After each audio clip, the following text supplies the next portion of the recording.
بسم اللہ الرحمن الرحیم۔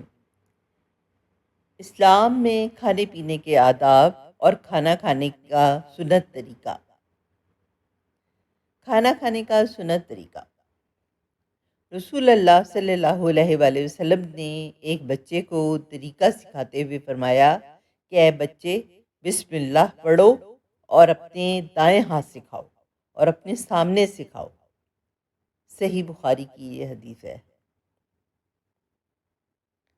اگر کوئی کھانے سے پہلے بسم اللہ پڑھنا بھول جائے تو یہ دعا پڑھے، بسم اللہ اولہ و آخرہ۔ یہ سنن ترمذی کی سند صحیح ہے۔ 3 انگلیوں سے کھانا کھانا۔ حضرت کعب بن مالک رضی اللہ تعالیٰ عنہ فرماتے ہیں، رسول اللہ صلی اللہ علیہ وآلہ وسلم 3 انگلیوں سے کھاتے تھے، اور جب کھانے سے فارغ ہو جاتے تو انگلیاں چاٹ لیتے تھے۔ یہ صحیح مسلم کی حدیث ہے۔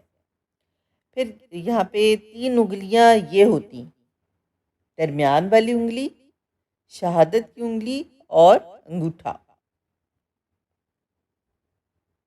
اسلام میں کھانے پینے کے آداب۔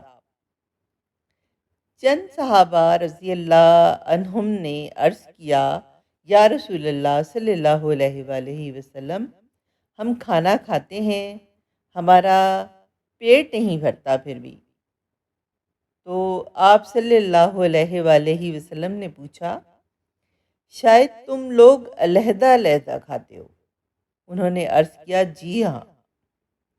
آپ صلی اللہ علیہ وآلہ وسلم نے ارشاد فرمایا، تم لوگ کھانا ایک جگہ جمع ہو کر اور اللہ کا نام لے کر کھایا کرو، تمہارے کھانے میں برکت ہوگی۔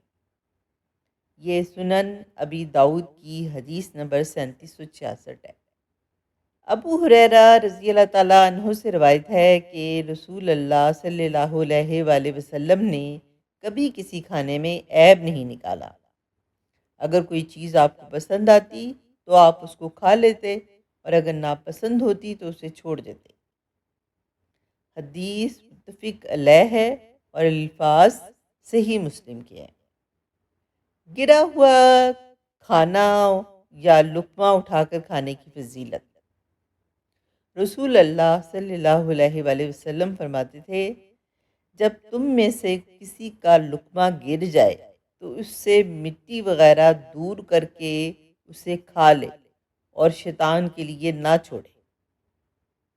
آپ صلی اللہ علیہ وآلہ وسلم نے حکم دیا کہ ہم برتن صاف کریں۔ اس کی وجہ آپ صلی اللہ علیہ وآلہ وسلم نے یہ بیان فرمائی، تم نہیں جانتے کہ تمہارے کھانے کے کون سے حصے میں برکت ہے۔ سبحان اللہ۔ یہ صحیح مسلم کی کتاب الاشربہ سے لی گئی ہے یہ حدیث۔ سنت نبوی پر خود بھی اپنی نیکیوں میں اضافہ کریں اور اپنے اہل خانہ کو بھی اس پر عمل کرنے کی تاکید کریں۔ جزاک اللہ خیر۔